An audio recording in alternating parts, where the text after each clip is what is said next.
Magandang gabi sa aking partner. Masaya po ba kayo ngayong gabi? Pati kagabi. Masaya ka ba ngayon, partner? Siyempre naman. Kalahin mo yan, no? May mga nadagdag pa sa atin. Kaya ngayong gabi po ay wini-welcome namin kayong lahat. Welcome po sa inyo, bawat isa. Welcome, Haji. At welcome ka rin dito ngayon. Sa gabing ito, magpapatuloy po ang ating kasiyahan ng ating mga makikita sa unahan. At sa gabing ito, magpapatuloy ang ating programang Let's Eat, Learn, and Do. Kaya ngayon, mayroon tayong mga bisita rin na gusto nating marinig yung kanilang mga sinasabi. Katulad ng karang gabi, may mga bumati sa atin. Ngayon, may babati din sa atin. Yes, may babati sa atin ngayong gabi. At ang babati po sa atin ngayong gabi ay ang ating pinakahihintay na may-ari, owner and manager of Polillo Island Cable. Walang iba kundi Mr. and Mrs. Hamilton Escara. Ibigay po natin ang pagkakataon kay Sir Hamil. Magandang gabi po sa ating lahat. Ako ay hindi sanay tumayo sa ganitong mga pagpupulong. Nagpapasalamat po naman at naimbitahan tayo dito. At natutuwa akong makita tayong lahat na nandito para manood sa programa na ito ng Hope Channel. Ngayon po ay lumalabas isang taon na buhat noong mag-umpisa nating ipalabas ang Hope Channel dito sa Polillo. Natutuwa nga po tayo na sila ay nandito upang i-share yung tungkol sa vegetarian-based diet. Sa part po ng Polillo Island Cable, natutuwa rin po kami na maging instrumento para matulungan natin ating mga kababayan na malaman yung mga paraan tungkol sa health at sa iba pang mga aspeto sa buhay. Welcome po sa Hope Channel at natutuwa din kami na narito kayong lahat upang makisalo sa hapunan ito sa loob na isang linggo. At sana po kahit tapos na itong programang ito na hanggang Sabado ay patuloy pa rin nating panoorin at may matutunan tayo sa Hope Channel. Magandang gabi po muli. Tayo magpapatuloy na doon sa ating pinakahihintay, ang cooking demo. At ngayon, medyo maganda yung ipiprepare sa atin. Talagang masarap na masarap. Sigurado kong masarap. Natikman ko na to. Kaya ngayon, hindi na ako magtatagal pa rito. Alam ko excited kayo, excited din ako. Tawagin na po natin ang ating pong magde-demo ng ating pagluluto, si Ma'am Arlene Carranza. Meron po akong ibabahagi sa inyo na palagay ko hindi nyo pa alam, pero kapangalan. Ano ba ang ating lulutuin ngayon, Chef? Ang gagawin natin ay spicy bopis. Familiar sa inyo? Balita ko, masarap tong pulutan daw sister Balita ko rin. Pero ano bang tawag dito sa inyo ng bopis? Ipalagay ko iba yung pangalan Paano? Ayun, sinagot na nila, kandenga.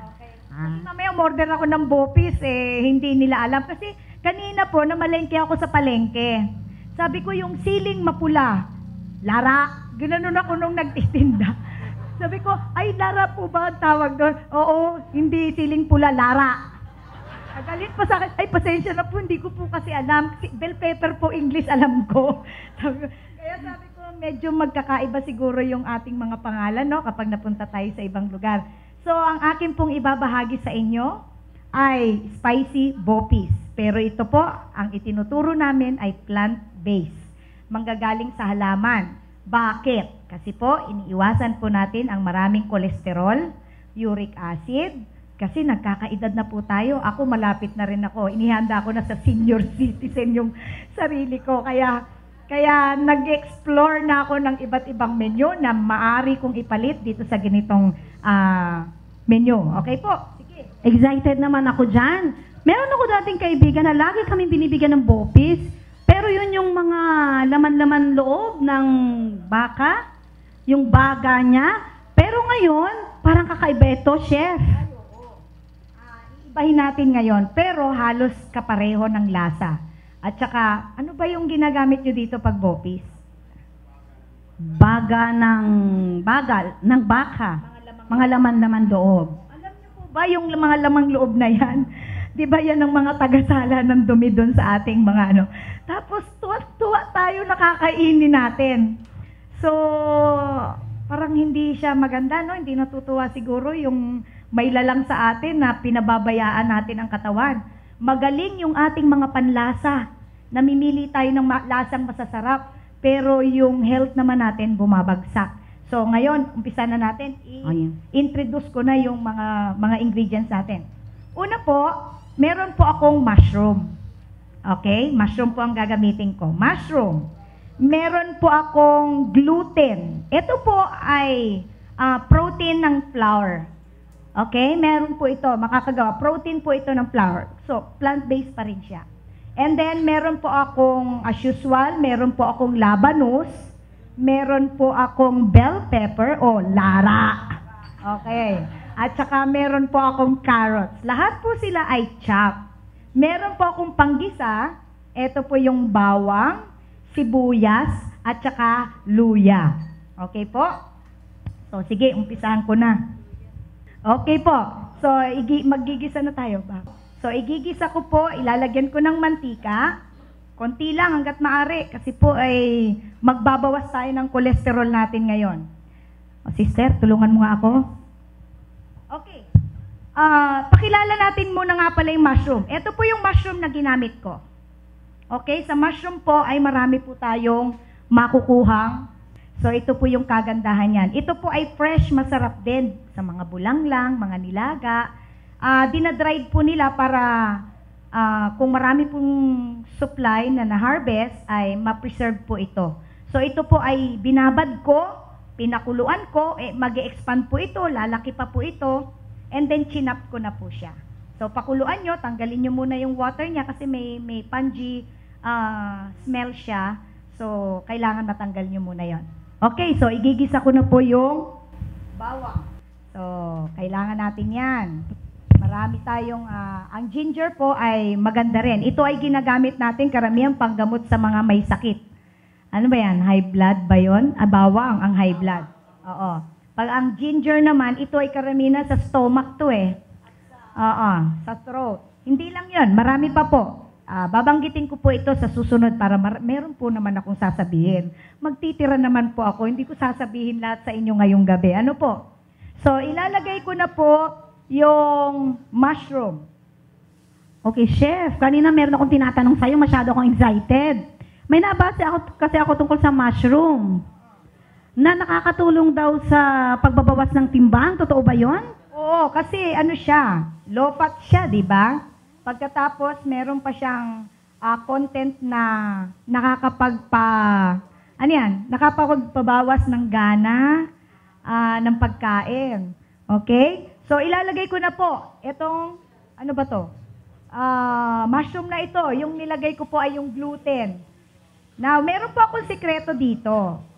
Kung gusto nyo mas matipid at mas maparami, ito hindi nila alam. Ang alam nila, concentrated lang na karne ang nilalagay. Actually, may extender po akong nilagay. Okay? Kaya lang, ayan, may extender po akong nilagay. At yun ay ang puso ng saging. Marami po kayong puso ng saging dito. Okay? Kasi mayaman po kayo sa mga pananim dahil po sa mga lupa nyo sa kapaligiran. So, ilalagay ko na po yung lahat ng ingredients kasi pre-cook na po halos lahat yung mushroom. Yung gluten po ay igigisa nyo lang naman po yun. And then, yung, labanus. Okay, radish. Okay. Ayan. Parang nakakatakam na chef Ang sabi ko nga po, mas maigi na yung mga vegetables natin ay half-cook para ma-maintain natin yung nutrient value niya. Okay, tapos lalagyan ko po ng konting atsuete.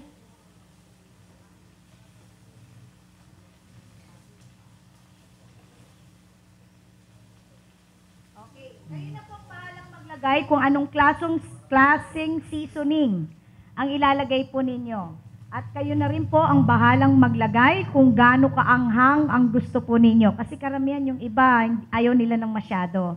May iba naman, gusto nila. So, actually, nilagyan ko na po yan ng mga konting asin. Kaya po, hindi ko na po naisama. Okay po? So, ganito po ang magiging itsura, probably nung inyong makikita nyo sa ating finished product.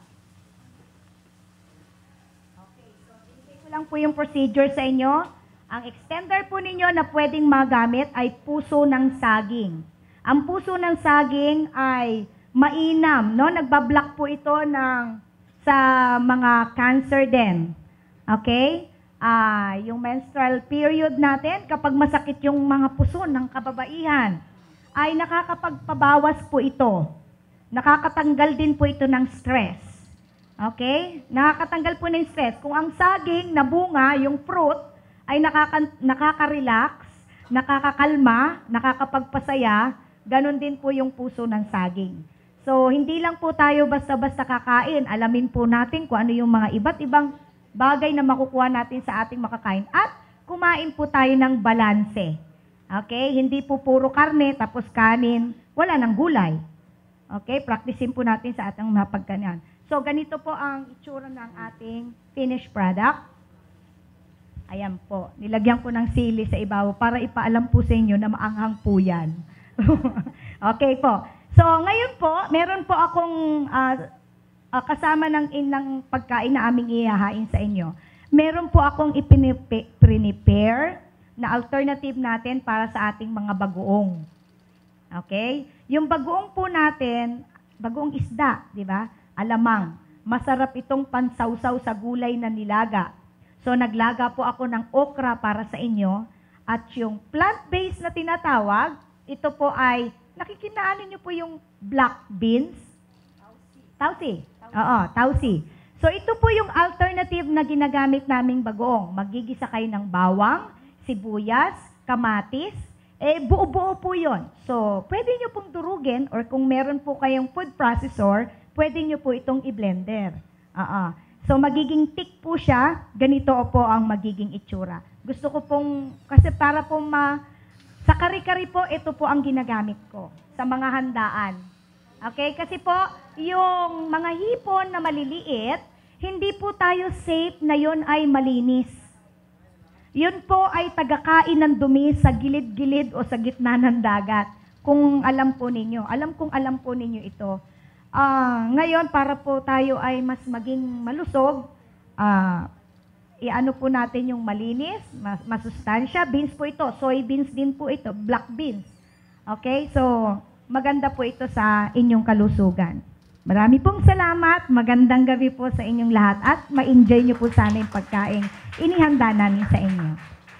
Ngayon po ay pwede na kayong kumain at habang kayo kumakain ay mag-enjoy tayo. Maya-maya pa maririnig na natin si Joe Orbe. Pero bago natin ibigay sa kanyang pagkakataon, may hawak ako ditong isang aklat. Ang aklat pong ito ay isang epektibong gabay para sa tinatawag nating diet therapy. Ito po ay autograph ni Joe Orbe Jr. Ibibigay ko po ito sa makakasagot ng aking tanong ngayong gabi. Paunahan lang ng kamay ha, pagtaas ng kamay. Ang aking tanong, napakasimple lang. Ibigay ang 3 paraan na may papakita o pagsabi natin ng I love you.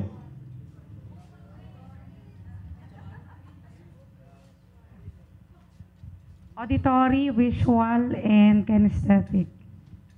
Ayon, si Sharon. Tama po yon. So, akin pong hihilingan si Joe Orbe na siyang mag-award mismo ng book na ito kay Sharon. William, para sa kaalaman ni Sharon, ang aklat pong ito ay mahigit 50 mga recipes, no po, na isiniserve po namin sa inyo ang aklat pong ito. Kaya maligayang ipinagkakalob ko ito kay Sharon. Sharon, sana mas lalo kang ganahang magluto. Ha? At yung mga pagkain na dati ang sangkap ay hayop, ngayon ay halaman na. Huwag kang maniniwala na ang halaman ay second class na pagkain.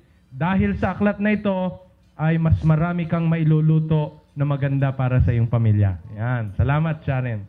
Okay, habang kumakain po kayo, magpapatuloy tayo. Kagabi, pinag-usapan natin yung 3 pamamaraan ng pagpapahayag ng pag-ibig.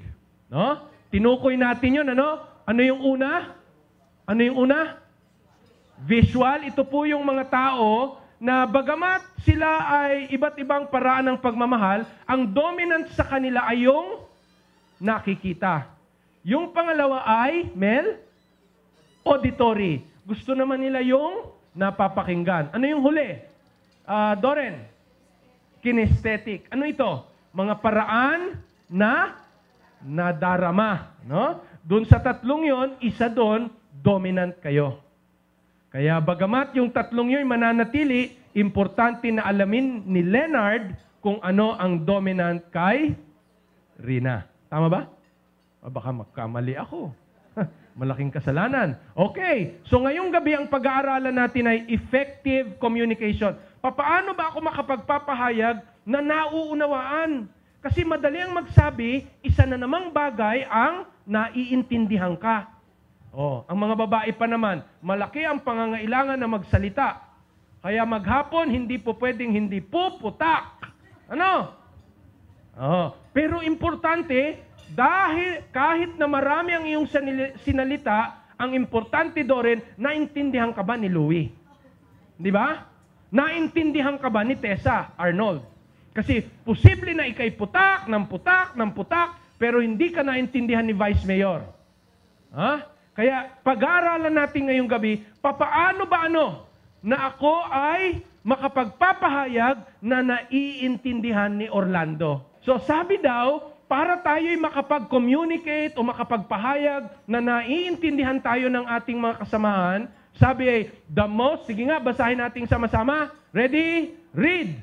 The most important thing in communication is hearing what isn't said.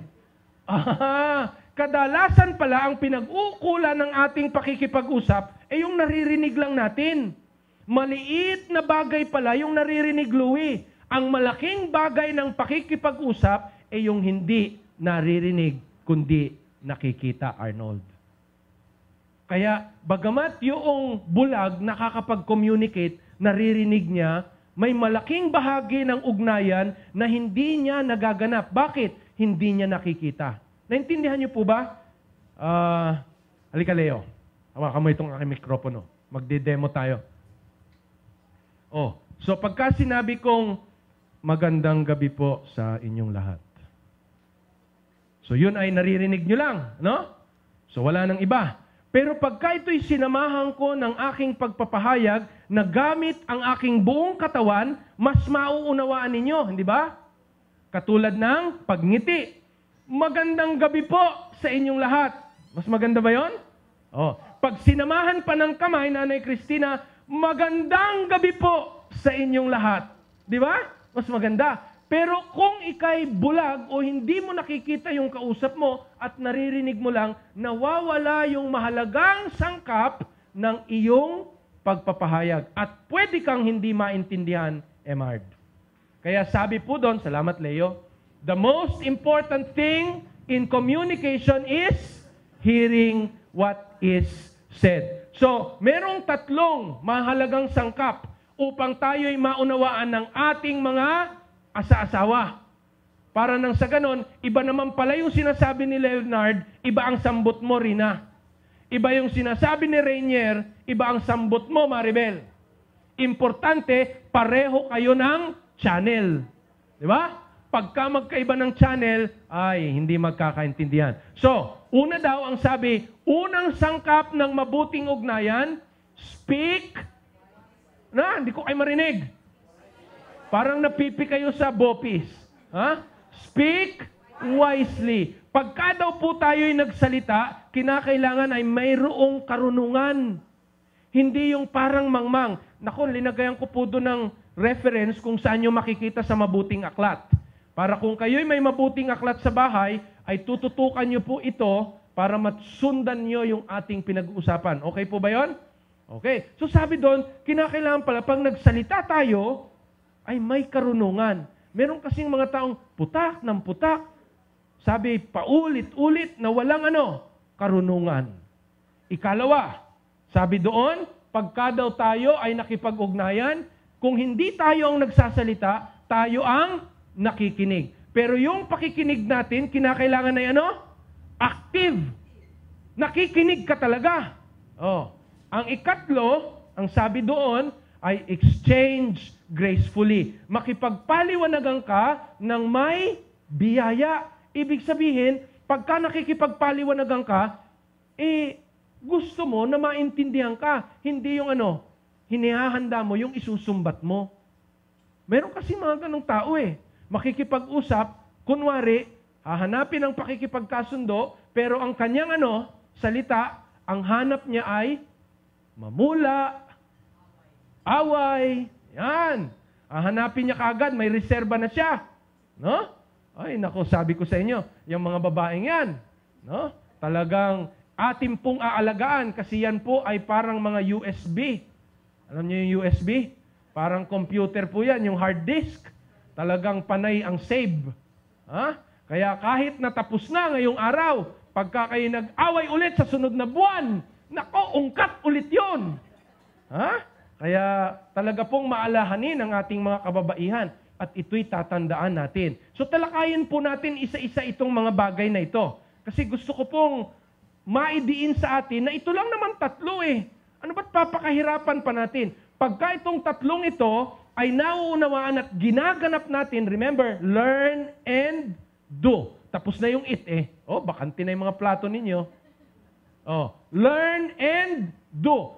Pagka natutunan pala natin itong tatlong bagay nito, speak wisely, listen actively, exchange gracefully, ay walang pagsala na mas madali tayong maiintindihan ng ating asawa o sposo.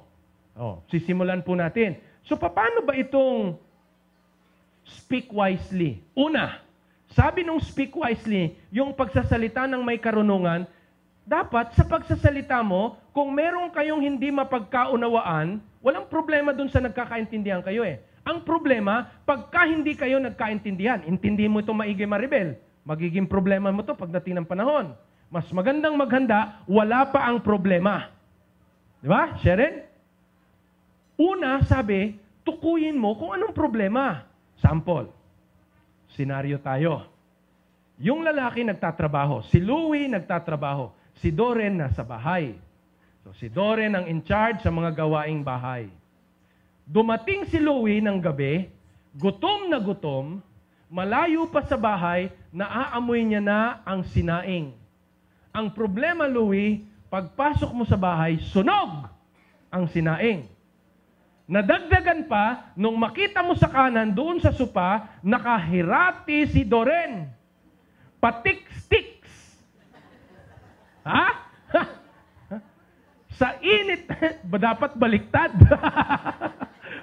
Sa init ng ulo mo, Louie, dahil sa gutom mo, naamoy mo sunog ang sinaing, nagsalita ka ngayon. Anong ginagawa mo diyan? Hindi mo alam ang hirap ng magtrabaho? Palibasa, mana ka sa nanay mo. Yan, dami mo nang sinabi. Ang dami mo nang sinabi. Nadamay pati si Nanay Dorena. Yung po ba'y speak wisely? Ang sabi nung speak wisely, ang una mo daw gagampanan, ano bang problema mo? Yung palang nagsasalita ng may dunong, inaalam mo na, bago siya magsalita, ano talaga ang problema? Tukuyin mo yung problema. Hindi yung kung ano-anong sinabi mo, dinamay mo pa yung nanay. Dapat identify the specific problem. Ikalawa, ipahayag mo yung totoo mong nararamdaman. Kasi pagpasok mo, naamoy mo ang kanin, sunog, gutom ka, wala pang nakahain. Nakita mo si Doren, na nakahilata, patik-stiks pa, tapos may patawa-tawa pa. Di ko ano-anong sinabi mo. Hindi mo natukoy kung anong problema mo, nilait mo lang siya. Tama? Ikalawa, bukod sa nilait mo siya, hindi rin niya naintindihan kung ano yung tunay mong nararamdaman. Kasi nagalit ka lang, nilait mo pati nanay niya. Tama? Nasusundan niyo ba mga lalaki? Dahil importante po ito, mas madalas tayong mga lalaki nakapagsasalita tayo ng hindi maganda. Kahit yung mga babae, putak ng putak. Tayong mga lalaki, pag nagsalita, talagang timo sa kanilang dibdib. Duguan yan, gapang pa. Di ba? Oh, ngayon nakapagsasalita tayo, yung pala kinakailangan ipahayag yung tunay na damdamin. Pangatlo, sabi dun sa pangatlo, bukod sa mga bagay na ito, kinakailangan ay ipahayag mo ng maliwanag kung ano ang gusto mong mangyari. Oh, maliwanag ba yan? Ay putak ka na ng putak kay Doren, hindi mo naman sinabi kung ano ang gusto mong mangyari. At yung panghuli, sabi doon ay, use I statements. Bakit?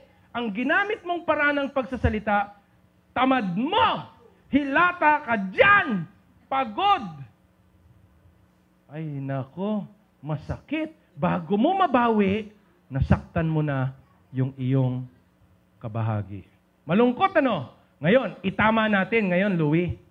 Itatama natin ngayon. So pagpasok mo, sunog ang sinaing, gutom ka. Apply natin yung una, Tessa. Ano yung sabi ng una? Identify the problem. So anong problema? Anong problema? Sunog ang kanin? Problema ba yon? Anong problema? Gutom yung lalaki at walang makakain. Yun ang problema eh. Gutom, kain. Yun ang dapat ma-identify natin yun. Yung palang speak wisely, nag-iisip muna bago magsalita. So sa pag-iisip niya ng tama, ang una niyang tutukuyin, anong problema ko? So pag nagsalita ka, tukuyin mo yung problema mo. Sasabihin mo, Doren, ano nga call of endearment nyo nga kagabi? Sabi mo sa akin, Louie?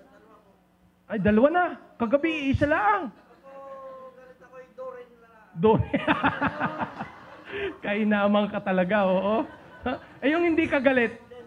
Den, oh. Then, sabi mo, pag state the specific problem, ako'y gutom. Wala pang sinaing. Tama? May sinabi ka bang masama? May sinabi ka bang masakit? Pagka sinabi mo yung problema, ako'y pagod, gutom, wala pa bang sinaing? Meron bang problema doon, Doren? Masama ba yung mapakinggan? Wala. Wala tayong problema doon. Ano yung ikalawa? Ipahayag mo yung tunay mong nararamdaman. Ako'y gutom. Ulit tayo sa 1. Ako'y gutom. Wala pang sinaing. Ako'y pagod na pagod. Hindi pa po pwedeng ako'y kumain na.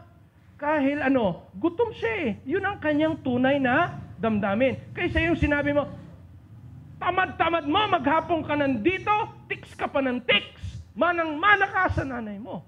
Oh, ang dami mong sinabi, wala kang tinukoy sa tama. Naintindihan nyo, mga lalaki? Mga babae, lalo na. Lalo na kayong mga babae. Oh, ito yung mga lalaki. Hoy, makinig ka, sinasabi ni pastor. Tama, Express true feelings. Ano yung ikatlo? Sabi nung ikatlo, sabihin mo kung anong gusto mong gawin o mangyari. So, ulit tayo. Ako'y gutom na gutom. Wala pa palang sinaing. Ako nalulungkot. Pwede bang katay kumain na?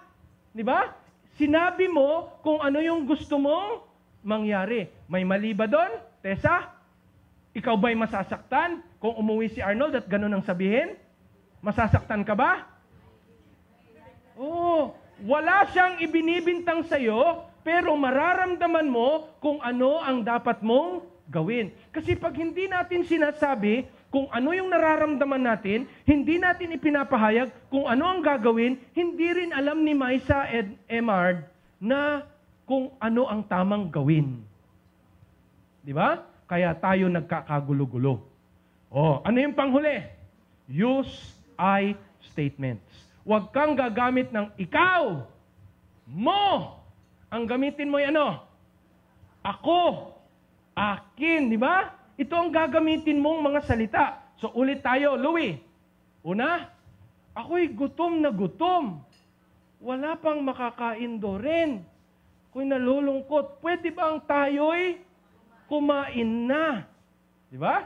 Eh yung sa halip na sabihin mong, ikaw, wala ka namang ginawa. Maghapon ka dito.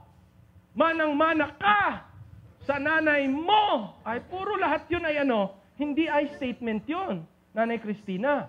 Dapat pala ang gagamitin natin ay, ako. Kaya sasabihin mo, ako'y gutom. Wala pang makakain. Ako'y nalulungkot. Pwede ba tayong kumain na wala kang tinukoy sa kanya?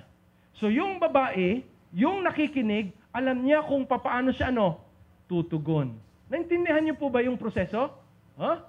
Naintindihan niyo So ulitin natin, identify the specific problem. Pangalawa, express your true feelings. Pangatlo, state clearly kung ano ang gusto mong mangyari. Di ba? At pang-apat, huwag kang gagamit ng mga you statements. Ang gagamitin mo ay Louie? I statements. Ngayon, tapos na natin yung speak wisely. Doon naman tayo sa listen actively. So kung ikaw naman yung nakikinig, anong gagawin mo? Mel, kung ikaw ang nakikinig, ang una mong gagawin ay acknowledge the message. So paano mo i-acknowledge? Siya nga. Kahit na hindi ka magsalita, masasabi mo, siya nga. Nako. Ay, bakit nasunog iyon? Hindi mo na kinakailangan sumagot pa ng at kala mo naman kung sino ito. Pagka ikaw naman ang naiiwan, ay ganyan ka rin Ay, sama ng takbo. Di ba?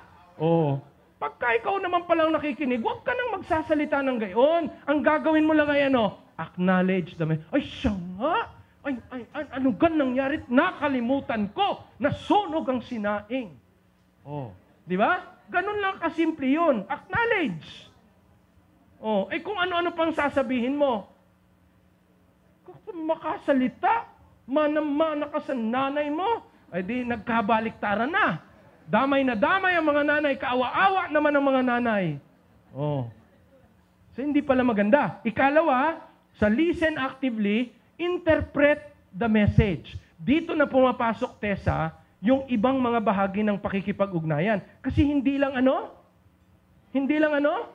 yung napapakinggan. Kadalasan, ang pinakamahalaga sa ugnayan ay yung bagay na hindi naririnig. Kundi nakikita at nadadama. Kaya interpret mo. Pagka siya'y namamanting na ang tenga, pulang-pula, ay huwag ka nang magkomentaryo.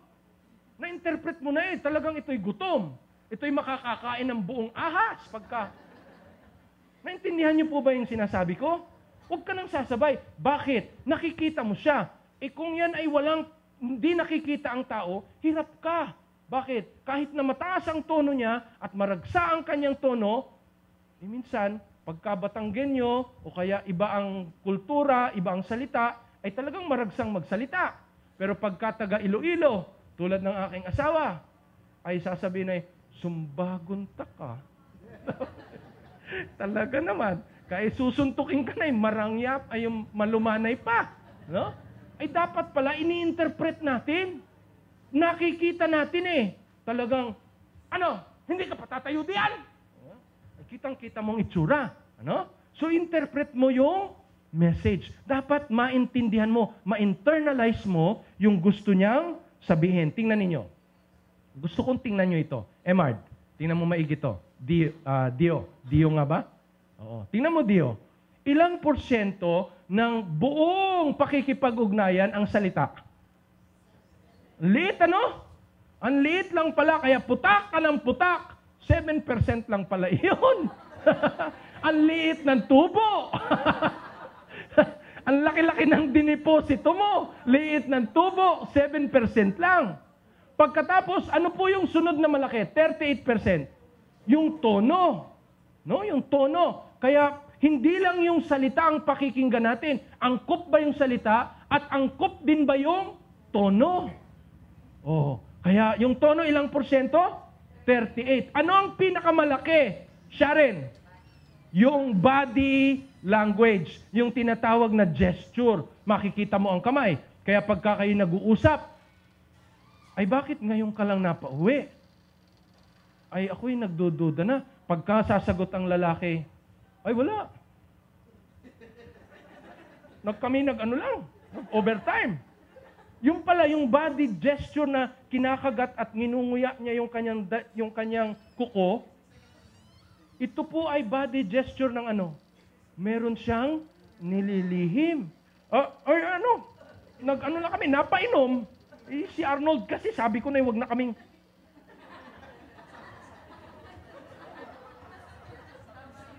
Nasisi pa si Arnold. Saktong-sakto ba, may isa? Ika'y kabago-bago mong dating, may tinitira ka. Ha? Abay, pag hindi pala natin tiningnan yung body gesture, abay, may mamimiss tayong malaki. Gaano kalaking porsyento? Tessa? 55% mahigit kalahati ang mamimiss natin. Kaya kita ninyo, no? Huwag tayong antimano sasagot. Kaya pag sinabing speak wisely, siyang nagsasalita, ikaw nakikinig, anong gagawin mo? Listen actively. Paano yung actively? Una, you acknowledge. Pangalawa, ay ano daw? You interpret. Tapos pangatlo, tingnan nyo, sabi nung pangatlo, confirm message. Dapat pala, kinukonfirm mo kung ano yung sinasabi niya. Siya nga ba, Louie? Ano nga? Han? Hindi, tawag mo kay Louie. Louie. Talong-talo ka ni Pogi. Nasaan si Pogi? Pogi, Roman, nasaan yung iyong kapareha? Ay, si Sharon, sorry. Talong-talo ka talaga ni Roman. Sabi, dapat pala, iko-confirm mo, siya nga, Louie. Ay, naku, pasensya ka na. Iko-confirm mo, ikaw nga ba'y galing sa trabaho? Naku, kay gutom na, alam ko iyan. Yun, malaking bagay yung kino-confirm natin, yung napakinggan natin. Alam nyo kami, ito si July, ito po ang nag-iingat ng buhay ko sa buong taon na pagbabiyahe ko. Mas marami po ang ginugugol ko sa kalsada, sa dagat at sa himpapawid. Kaysa po yung ako'y nananatilit nagsasalita. Kaya maraming panahon siya ang nag-iingat ng buhay ko kasi siya ang aking personal na driver. Kaya ako'y nagtitiwala sa kanya. Minsan nagbabiyahe kami, umukat mo naman to si July. Sabi ko, ako yamot na yamot. Bakit lahat ng sinasabi ko, ay July, tollgate na, tollgate. Sabi niya tollgate na nga, pastor. Sabi ko, dumahan-dahan ka na dyan. Dahan-dahan na, 30. July, 120 pala. Siya nga, 120, pastor. Sabi, ano kang tao to? Inuulit-ulit lang yung sinasabi ko.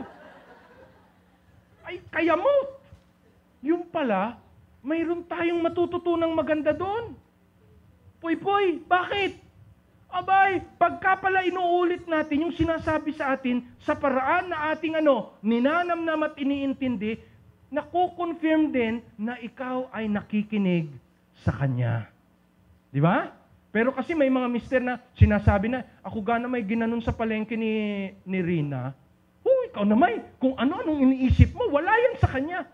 Ito ang tinatawag na disparaging words.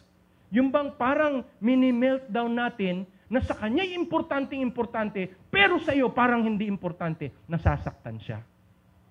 Kaya dapat ang gawin, Roman, ay confirm. Pagka sinabi, Pogi, siya nga, hindi na nga masyado ngayon. Di ba? Kino-confirm mo yung sinasabi sa iyo. Para nang sa gano'n, naintindihan niya na nakikinig ka. Nasusubaybayan mo ba rin ating inuusap? Kaya i-confirm mo yung sinasabi ni Leonard. Pagka may sinasabi siya, meron kasing mga nakikinig na naghahanda na ng rebuttal. Sige. Tapos ka na? Abay, handang-handa ka na. Habang siya'y putak ng putak, ikaw na may nagkakarga ng armas. Sige, pagkatapos mo, humanda ka. Tapos na? Naku, hindi pala maganda yung gayon. Sa effective communication, kung ikaw ang nakikinig, hindi passive. Active dapat. Active. Pinakikinggan mo, ina-acknowledge mo yung message niya. Nanay Dorena, anong sunod? Ini-interpret mo yung body language niya. Pagkatapos ay Inuulit mo yung mga mahalagang punto niya. Huwag naman yung lahat ay inuulit mo. Matutulad kayo kay July at saka kay Joe. No? Pero yung mga mahalagang punto, inuulit mo. Sa ganong paraan, ay natutukoy mo kung kayo'y nagkakaintindihan. Nasusundan niyo po ba? May kasunod pa, Louie. Huwag kang kukurap. Di ba yung una, speak wisely, I use, I statement. Pagka ikaw naman na nakikinig, use re-statements. So, pwede mo siyang interrupt. Sa sandali, Louie ha, sandali. Naintindihan ko ba ng tama? Ang sabi mo ay hindi ka nag-agahan, tapos hindi ka pa nagtanghalian. Naintindihan ko ba ng tama? Kaya ngayon, ikay gutom na gutom. Yun, restatements yun. Mahalaga yun. Dapat ay tinutukoy natin yun. Pagka tayo'y tinatamad sa ating mga pakikipag-ugnayan, yan ang pinagmumula Nanay Cristina. Ng mga hidwaan, hindi pagkakasundo, tapos isisave pa sa USB. Nagkapatawaran na, sunod na buwan, naungkat ulit. Ay, nako. Turo ka agad ni Louie. Sabi na, ay tama ka, Pastor. Sabi ko palang kagabi, Louie, wag ituturo ang asawa at saka nguso. Talaga palang hindi maganda yon. Kaya aalahanin ninyo, pagka kayo'y hindi nagsasalita, matamang kayong makinig, Mildred. At papaano? Una, acknowledge the message. Pangalawa, interpret the message. Pangatlo, confirm the message. At panghuli, pag kinakailangan mong i-interrupt, restate yung kanyang message. Kakaintindihan po ba tayo? So tapos na tayo sa speak wisely. Ano yung pangalawa? Listen actively. Ano yung huli? Exchange gracefully. Pagka kayo magpapalitan ng paliwanagan, titiyakin ninyo na iintindihan ninyo yung kanyang kalagayan. Di ba natandaan nyo kagabi, sabi ko sa inyo, please your spouse first. Bago mo isipin yung kalagayan mo, ang una mong iisipin, Maysa, ay yung kalagayan niya. Makasarili ang inuuna ang sarili. Ay, kung naman magsalita ito akala mo naman ako'y gusto ko rin magutom? Gusto ko rin naman kumain na. Tumigil ka nga, pumirmi ka dyan. Putak ka ng putak, madali naman magsaing. Ay, nako, ang dami mong sinabi. Yung pala naman, pag natapos na yung una, tapos ikay nakasagot na, dapat ang inyong exchange ay puno ng biyaya. Paano mangyayari yon? Kung magpapalit kayo ng sitwasyon. Ano kaya't kung ako ang gutom? Tapos ako'y umuwi, walang sinaing. Ay, mayroon palang sinaing. Sunog naman. Ano kayang gagawin ko? So, iintindihin mo ang kanyang kalagayan. Ikalawa, makipag-bargain ka. So, pagka naintindihan mo yung kalagayan niya, maaawa ka doon rin kay Louie. Maaawa ka. Kamukat mo, hindi kumain ng agahan. Tapos hindi pa nakakain ng tanghalian. Tapos nadamay pa, nagyakag pa si Arnold. So sa pag-uwi, wala pang kinain, wala ka pang naisaing, anong mararamdaman mo? Ay ba, makikita mo na yung kalagayan mo sa kanya ay mahirap naman pala. Kaya ang sunod na gagawin mo, mag-offer ka ng solusyon. Ay, teka muna, Louie, talagang aking nakalimutan. Teka, ano bang gusto mo? Makakaantay ka pa ba? O ako'y bibili na doon sa kanto, kila Tessa. Pwede namang bumili ng kanin, ng luto na. Nag-offer ka ng solusyon. Hindi yung ikay sumagot, tumigil ka nga, umpo ka nga dyan, nakala mo na may ini-intrigang pambili ng bigas. Ang dami mo pang nasabi. No? Dapat pala sana ang ginawa mo ay nag-offer ka ng solusyon. Ikaw na nga nakasunog, wala ka pang solusyon. Kaya mag-offer ka ng solusyon. Teka, ano bang gusto mo? Talaga bang hindi na makakaya yan? Tayo pumunta na doon sa Seahorse. Dito kasi walang ganong restaurant sa inyo, Doon sa Maynila, kadali lang ng fast food. Kaya tayo pumunta na doon at talagang ikay gutom na. Di ba? Offer a solution.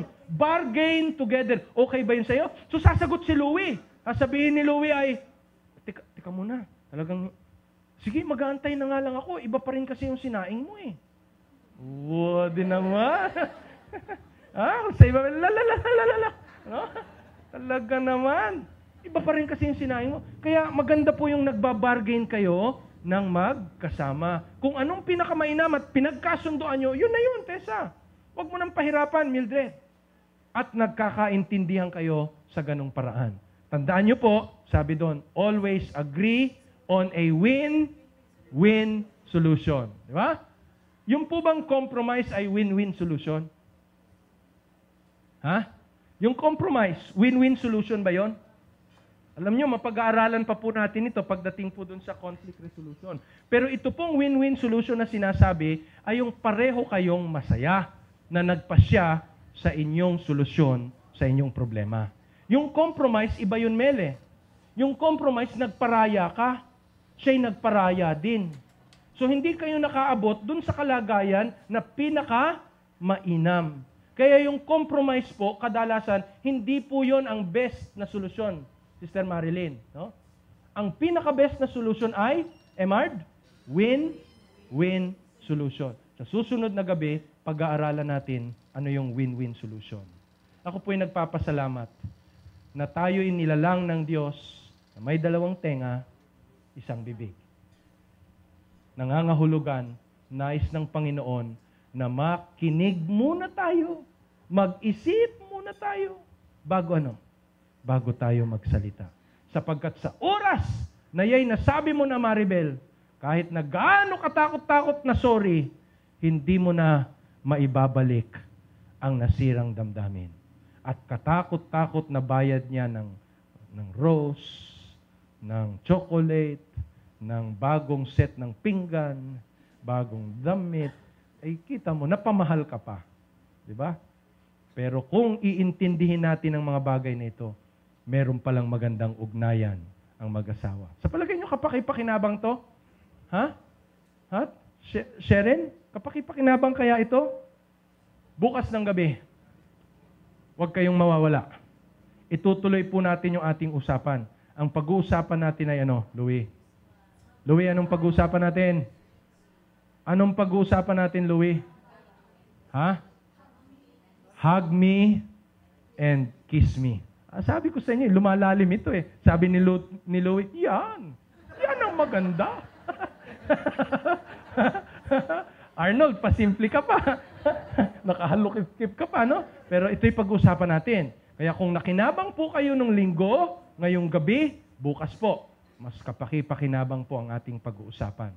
Pagpalain kayo ng Panginoon, at sana'y magsama tayo ng maganda sa ating mga tahanan at ang pulilyo ay mas mainam na tirhan, mabuhay ang pulilyo. Nag-enjoy po ba kayo ngayong gabi?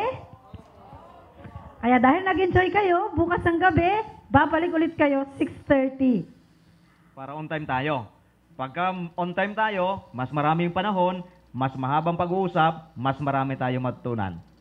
Kanina, bago po kami magsabi ng good night, merong nagtatanong kanina sa akin, saan daw ba pwedeng makabili ng tofu? Tofu.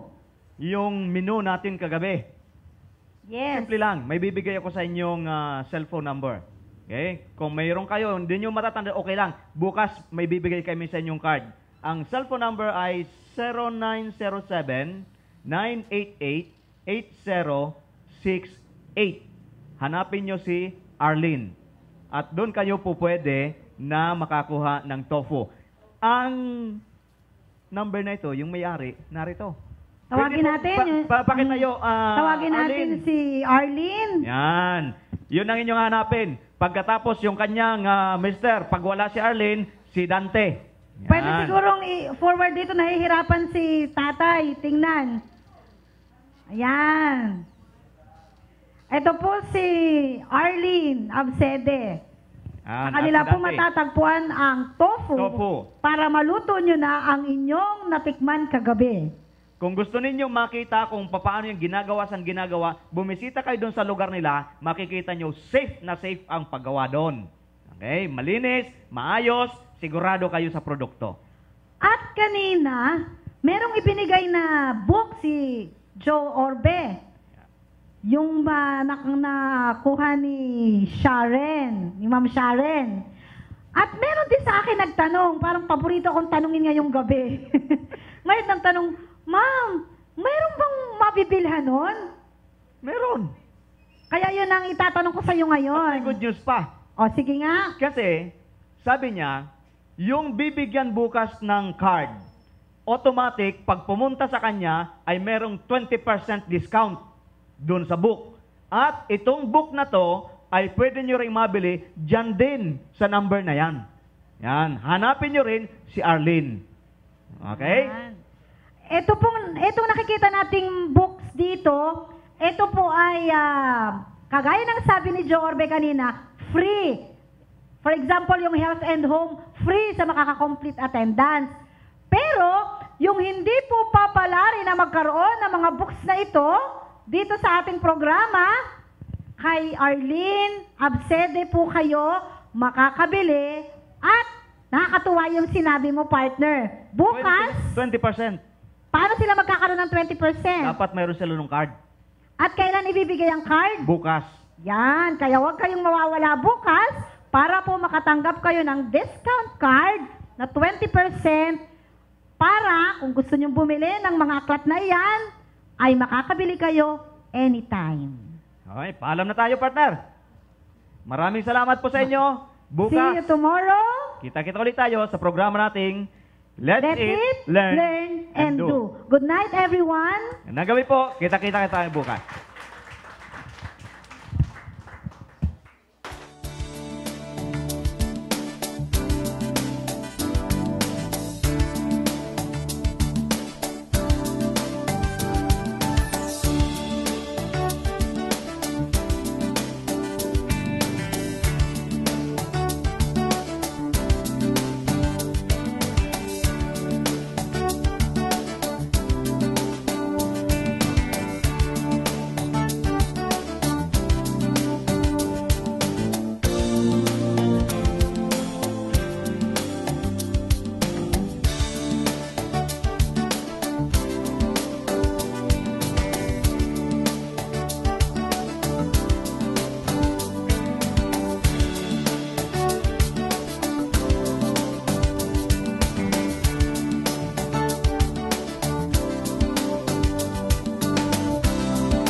Presenting the best news in the world. You're watching the Hope Channel. We are people, and we love to get connected. We connect as families because of birth. We connect as friends because we click. And we connect as communities because we care. Seventh-day Adventists are people who connect in communities called congregations, which in turn connect to form conferences, who connect together to form unions, divisions, and the General Conference. Why do we connect? It starts with a connection to the Creator, who invites us on a spiritual journey. When we journey together, we can help each other along the way. This journey is a journey of a lifetime. And as we learn and grow, life becomes filled with meaning and purpose. Our greatest joy is in helping others along the way. Wherever you are on your journey, we believe that we have something to offer that can make your life more whole. So the next time you see a Seventh-day Adventist, remember, you're not looking at someone who stands alone. They are connected to a world church that has 18 million members, gathered in 13 divisions, comprised of 122 unions, formed by 600 conferences, serving in 140,000 congregations in 208 countries, who worship in 924 languages, and they all want to connect with you. Every hour of every day, any family member can watch. Hope Channel is educational, inspirational, focusing on lifestyle and health, and offering programs to young and older alike that teach health, culture, positive values, and spirituality. Welcome to Hope Channel.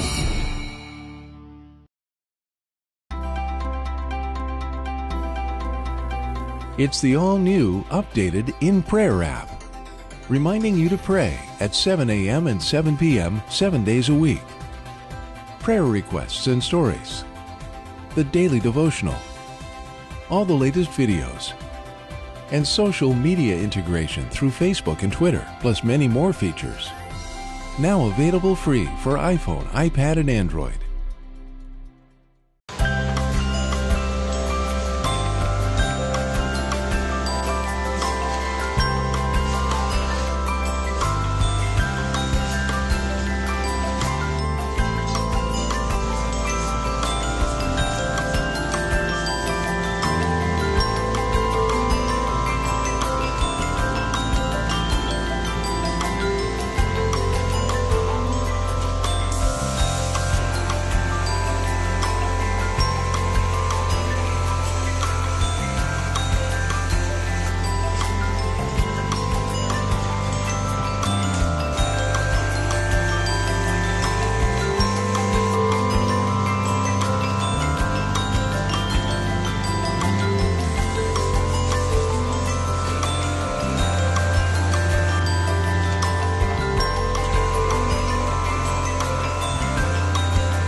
Every hour of every day, someone somewhere is praying for the outpouring of the Holy Spirit.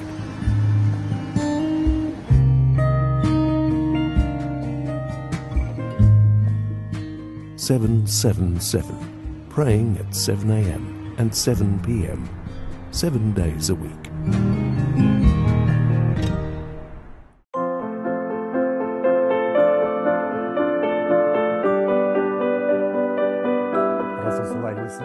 It was around noon when Peter went up to the roof to pray. It was here that Peter had a vision about a large sheet containing a mix of unclean animals, representing God's affirmation of the diversity of peoples in the growing church.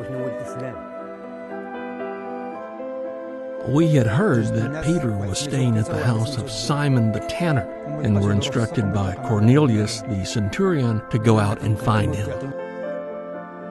While Peter was still thinking about the vision, the Holy Spirit told him to go downstairs because 3 men were looking for him. Peter went down and told the men that he was the one they were looking for.